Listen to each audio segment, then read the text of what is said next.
তো welcome to Afsana Honda. তো আজি আমি দেখুৱাম হোন্ডা ডিও যেটো 125 হয়, ইয়াতে গোটেইকেইটা কালাৰ এভেইলেবল আছে। বিশেষকৈ আপোনাৰ ঈদৰ কাৰণে বহুত ধুনীয়া অফাৰ চলি আছে। আপোনাৰ হাতত যদি 13,500 টকা আছে তো এইখন ডিও 125 আপুনি ঘৰত লৈ যাব পাৰে। তো আমাৰ ডিও দুটা ভেৰিয়েণ্ট আহে, এটা হ'ল আপোনাৰ স্মাৰ্ট আৰু এটা হ'ল নন স্মাৰ্ট। তো স্মার্ট আর নন স্মার্ট কো কি বুঝাই দিব আমার সেলসর মিতুলে। তো আমার ইয়াতে ডিওর গোটেইকেইটা কালারে পাই যাব, যেটো ব্ল্যাক কালার আছে আর লগতে গ্রিন স্টিকার। তারপরে এটো ডিও 110 হয়, এটো ব্ল্যাক কালার। তাৰপিছত এটো হল আপনাৰ মেৰুন কালাৰ ডিও 125। তাৰপিছত আকৌ ব্ল্যাক কালার, এটো হল আপনার মেরুন। পিছত আকৌ স্পোর্টস রেড। গোটেইকেইটা কালারে আমার ইয়াতে পাই যাব। তো বাকিখিনি আমার মিতুলে বুঝাব কি ফিচার্স আছে ইয়াতে। তো চাই থাকক, ভাল লাগে। আর আপনার হাতত যদি মাত্র 13,500 টাকা আছে আপনি এইখন গাড়ি লৈ যাব পাৰিব। নমস্কাৰ, আফসানা হোন্ডালৈ আপোনালোকক স্বাগতম জনাইছো। আজি আপোনালোকলৈ লৈ আহিছো নতুন ডিও 125 স্মার্ট আৰু নন স্মাৰ্ট।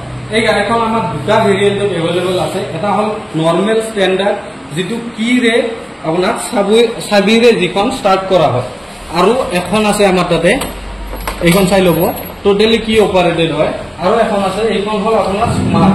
স্মাৰ্ট গাড়ীখন ৰিমোটেৰে অপাৰেট কৰা হয়, আৰু এই গাড়ীখনত ৰিমোট দিয়া হৈছে, যাৰ জৰিয়তে আপুনি অন অফ বা লোকেট কৰিব পাৰিব। এই গাড়ীখন আপোনাৰ স্মাৰ্ট ডিও 125 স্মাৰ্টফোনৰ বিশেষ সুবিধা দিয়া হৈছে যে এই গাড়ীখন যিহেতু ৰিমোট অপাৰেটেড হয়, সেইকাৰণে এই গাড়ীখনত কোনো মেনুৱেল কিক ষ্টাৰ্ট দিয়া হোৱা নাই, যিটো কাৰণত এই গাড়ীখন মেনুৱেলি ষ্টাৰ্ট কৰি চুৰি কৰাৰ বহুতেই কম চান্স আছে।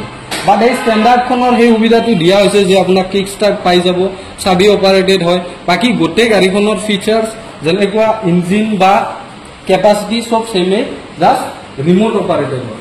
এই গাড়ীখনৰ দাম অলপ মানে সেইখনত কৰি বেছি পৰি যায়, বাট সেই বিশেষকৈ এই সুবিধাও দিয়া হৈছে।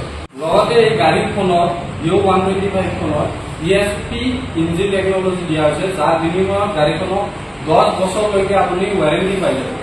আৰু ESP ইঞ্জিন টেকনলজিৰ কাৰণে এই গাড়ীখনে 50 কিলোমিটাৰ পাৰ লিটাৰত মাইলেজো দিব।